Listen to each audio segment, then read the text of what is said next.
I stood there, staring at the twin bed mattress on the floor, where our queen bed used to be.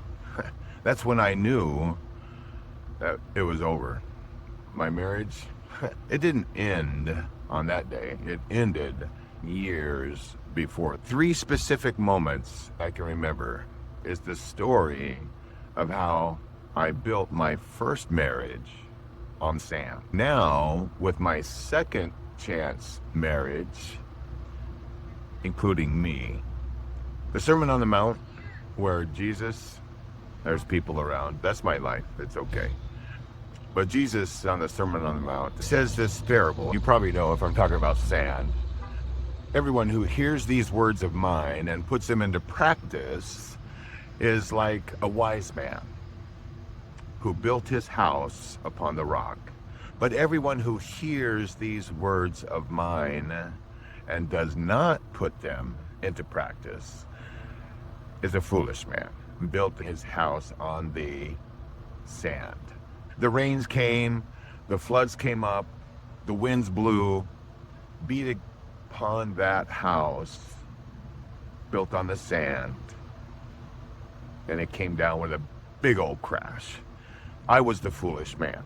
I'm about to tell you how I built my first marriage on the sand and watched it fall, crash, splat. Let me take you back. I was a Boy Scout when I was a kid. Became a Scoutmaster when I was an adult. And I'm about to tell you, some stuff here. It's gonna be, I went that far back.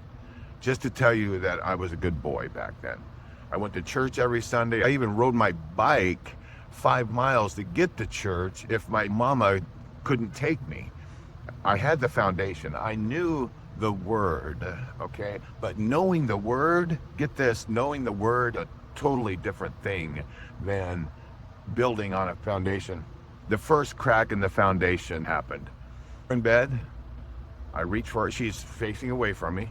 I reach for her, put my hand on the shoulder, and she, with the other hand, she just flicks my hand away. And it wasn't just rejection. It was the beginning of the end. Instead of addressing it, I did ask her, what's wrong? Silence. Instead of fighting for the marriage, instead of being honest and trying to open a channel of communication, I buried it. I went silent. Where did I go? Porn. I'm ashamed to say it. The rejection drove me to a place I had no business being. Porn, it's quicksand. It's not just sand, it's quicksand. You think you're gonna dip your toes in a little bit. Before you know it, you've got your feet and your knees, and then you're down to your hips and you're sinking. Pretty soon, it destroyed my ability to connect. It destroyed my marriage. I was building on sand and was shifting and moving. Here comes the final nail. I came home, stood in the bedroom doorway, and I'm staring at the twin bed mattress my wife left as a message to me. It's where our queen bed should have been. I reached over and touched her shoulder, and she flicked my hand away. The same bed I watched porn in when she wasn't there. I lost her. I lost my kids. She took the kids. I did not know where they went. I lost the house, I lost my job, and all of that I ended up losing me. I ended up driving Big Rig. Just me, the road, the wreckage of my life still rattling around in the head, and I could look in the mirror sometimes and didn't recognize that man staring back at me. You ever have that happen?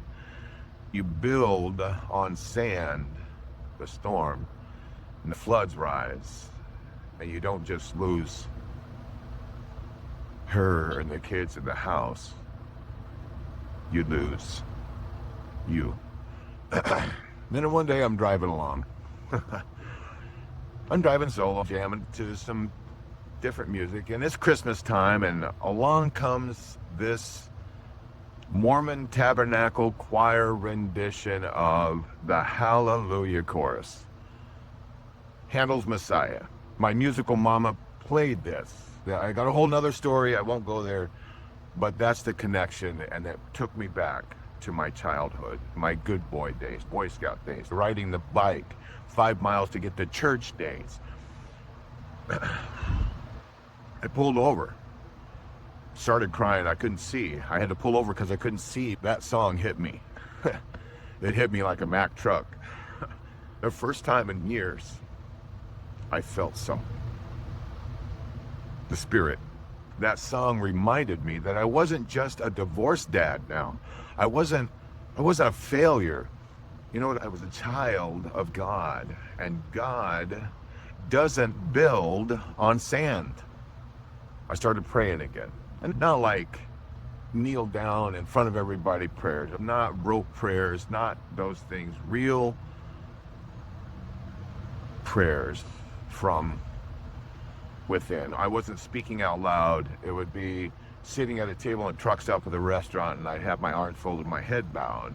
They probably thought I was sleeping, but I was praying. Okay? I wasn't showing anybody.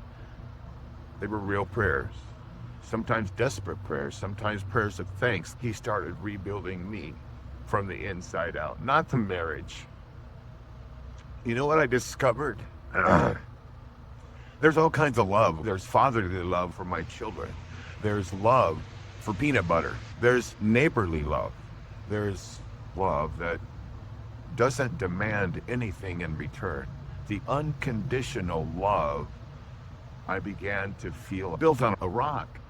I started showing up better for my kids. Not as the guy who lost everything, but as a dad who's rebuilding.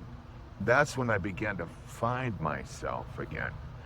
I learned that the wise man's story from the Bible, the same story I heard my grandfather tell around the campfire, it's not just about marriage. It's about everything. Your relationship with your kids, yourself, God. You can't build on sand. That's foolish. You can't build on rejection. You can't build on addiction. You can't build on the shame, the guilt, all the things that come with being built on the sand and expect to stand. You got to build on the rock. And the rock, of course, is Jesus. The same Jesus who gave the Sermon on the Mount 2,000 years ago. Look, if you're in the pit right now, if you don't recognize who you are, the convoy, yeah, this convoy that we're putting together is for you. We're rebuilding together on the rock. Hit subscribe. It's somewhere. It's up there. It's down here. Hit subscribe. Drop a comment. Let me know where you're at in your journey. Let's do this. Love you, brothers.